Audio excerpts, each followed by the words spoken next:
High dears, এগুলো নাতি নাতনির পাঠশালার ব্যাকআপ চ্যানেল। কোনো কারণে যদি মেইন চ্যানেলের সমস্যা দেখা দিই, তোমাদের সাথে যেন আবারও কানেক্ট হতে পারি, সেই জন্য এই চ্যানেলগুলো সাবস্ক্রাইব করে দিও। পরীক্ষার পরপরই এই চ্যানেলগুলোতে ভিডিও আপলোড হবে। তো এই পর্বে আমরা কাজ 4 এবং 5 এই দুইটার সমাধান দেখব। যারা আগের ভিডিওগুলো দেখো নাই তারা অবশ্যই আমার চ্যানেলের প্লেলিস্ট থেকে অথবা ভিডিও সেকশন থেকে তোমরা ভিডিওগুলো দেখে নিতে পারো। কাজ 4। কাজ 1। সাশ্রয়ী হই সঞ্চয় করি এ উল্লেখিত টেবিলটির একটি পৃষ্ঠের ক্ষেত্রফল ও তৈরিকৃত মডেলটির একটি পৃষ্ঠের ক্ষেত্রফলের অনুপাত কত হবে? চলো এখন আমরা এর অ্যান্সারটা দেখে নিই। কাজ 1। সাশ্রয়ী হই সঞ্চয় তৈরি করা টেবিলটির দৈর্ঘ্য ধরি 3 ফুট ও প্রস্থ ধরি 3 ফুট। অতএব ক্ষেত্রফল হবে দৈর্ঘ্য গুণ প্রস্থ বর্গফুট, 3 গুণ 3 বর্গফুট, 9 বর্গফুট। আবার কাজ 2 থেকে পাই তৈরিকৃত মডেলটি এক পৃষ্ঠের ক্ষেত্রফল সমান a স্কোয়ার, তো 9 অনুপাত a স্কোয়ার।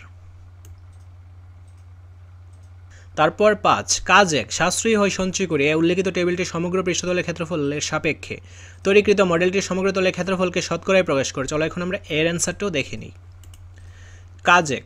এই টেবিলের ক্ষেত্রফল পেয়েছি 9। আবার তৈরিকৃত গণিকটির এক বাহুর দৈর্ঘ্য 9 ধরে ক্ষেত্রফল হবে 9 গুণ 9 সমান 81। টেবিলটির সমগ্র তলের ক্ষেত্রফল হবে 6 গুণ 9, 54 বর্গ একক। ঘনকের সমগ্র তলের ক্ষেত্রফল 486 বর্গ একক। অতএব টেবিলের সমগ্র তলের ক্ষেত্রফল 54 হলে ঘনকের 486 বর্গ একক।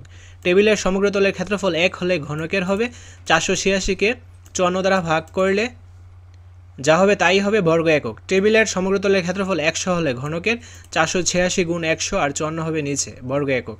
তো 54 দ্বারা 486কে কাটাকাটি করলে যে অ্যান্সারটা পাওয়া যাবে তার সাথে 100 গুণ করলে পাওয়া যাবে 9%। এই ভিডিওতে এই পর্যন্তই। পরবর্তী ভিডিওতে আমরা কাজ 3 নিয়ে আলোচনা করব। তো ভিডিওগুলো সিরিয়ালে পাওয়ার জন্য অবশ্যই প্লেলিস্টটা ফলো করতে হবে।